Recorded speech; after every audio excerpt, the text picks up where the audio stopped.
My name is Dolly. My first traumatic experience would probably have been when I was 3 years old. I really self searched. I wanted to find the root of my problem so that I could try to pluck it so that I would be able to heal from a lifetime of trauma. So that incident at 3 years old, my stepfather tried to smother me with his shirt, and I still remember it vividly. And so from there, it went on to me being 5 to 7 years old, being molested constantly. Incest was big in my home, so it was my reality. It was another thing that got stripped from me.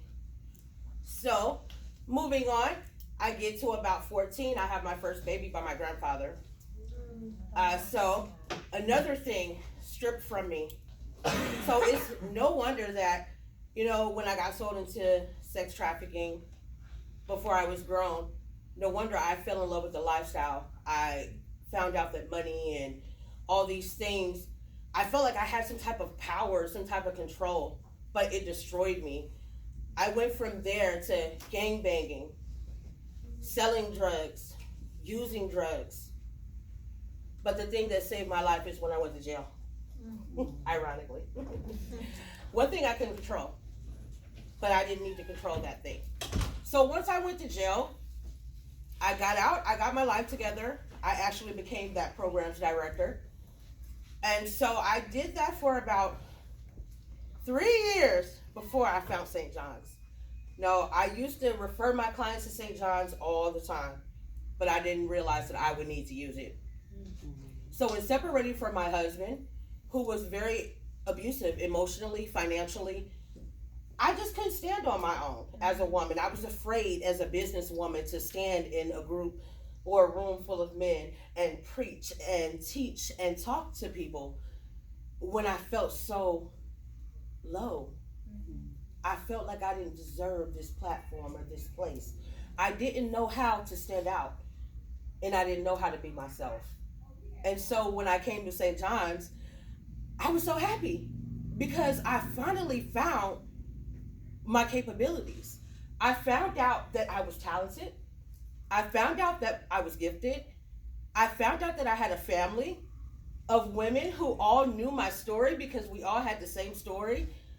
I mean, they were helpful, they were kind, and Michelle took a vision of mine and she nurtured it.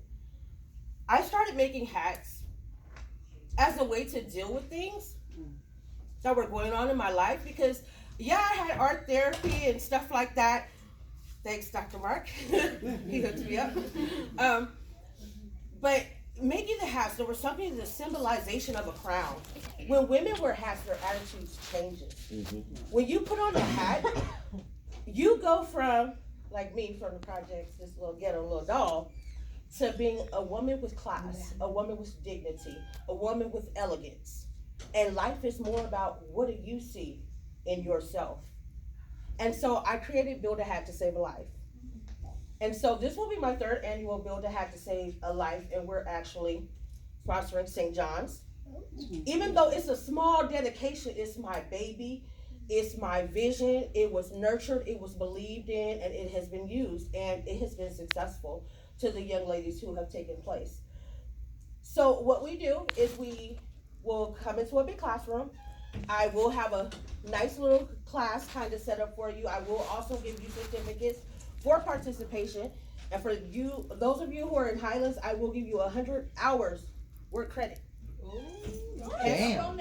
Hold on, I'm sorry, right now, one more time, I'm so sorry, I will give you 100 hours of work participation credit that you can use towards your electives. If you attend her workshop, her class. Okay, so what happens? So what happens at the workshop? It's gonna be cool. We're gonna have refreshments, but we're gonna get personal and we're gonna get deep because I need you to understand that this course is built strategically.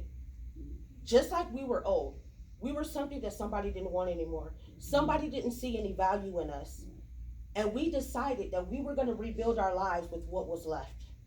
This is exactly what we do in this workshop. We will take an old hat and we will take it, and as we're getting personal and we're telling our stories, and there will be tears, there will be laughing, there will be joy, but there will be support. And we're gonna do it in a classroom setting. You're gonna take this story and you're gonna attach it to this hat. So every emotion, everything that you're feeling, you're putting into this hat. And the hats will go on sale to benefit St. John's. 100% of the proceeds, even my services, are donated to St. John's. To you. I'm investing in you because I believe in all of you, because all of you are a part of me. I was one of you at some point of my life. And so it's become my life mission to invest in you. Okay?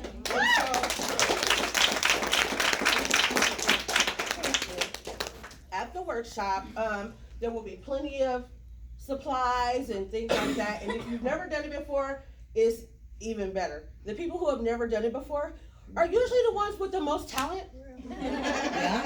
Like, because they get really personal. And I think the more personal that you get, is the better your hat will turn out. And it will change the way you look at your life when you see somebody at the Polo for Change event with a hat on. They bought your story. They bought your story. They invested in you. You have worth. You are worth something. You are so much more than whatever your situation was before you came here. You are building up your value. You are a hot commodity, okay, ladies? And so we want you to see that. And so when you see that, I'm telling you, it's going to empower you. I cry every time, because I remember being in the projects and in the hood and doing my little thing. But when I look up and I see this woman over here, this rich woman with my hat on, I'm like, oh my God, really? Me? Are you serious? God is funny like that. But it will be very rewarding for you to see this, because you're investing in another woman just like you. So you're doing what I'm doing. So that's why I'm going to throw you guys the extra credits, because you are fundraising for the next season of St. John's Ladies. Okay? Yeah. So we do have a sign-up sheet for you guys. I'm going to need every hand possible on deck. It's going to be on Saturday from 9 a.m. to noon. I will have another workshop right before the event, but this is the first workshop. Which Saturday? This Saturday coming up. If you don't be here, don't worry about it. We can find something else for you to do that could be beneficial if you choose to. But for the ladies who are here, even if you have something to do, this will be an awesome event, especially, and I think that if you have an older child, I'm not partial to you bringing an older child, because last year I didn't even invite the kids, but the older kids came and made hats. I was like, what happened? But they did it, and they were wonderful. So here's your sign-up sheet. So you guys are more than welcome to sign up. Dolly, how old? Teenagers, okay, welcome. I want to deal with the bigger ones, because if they want to get personal and they want to talk about stuff with their parents' permission and with their presence, we can help them too. Okay?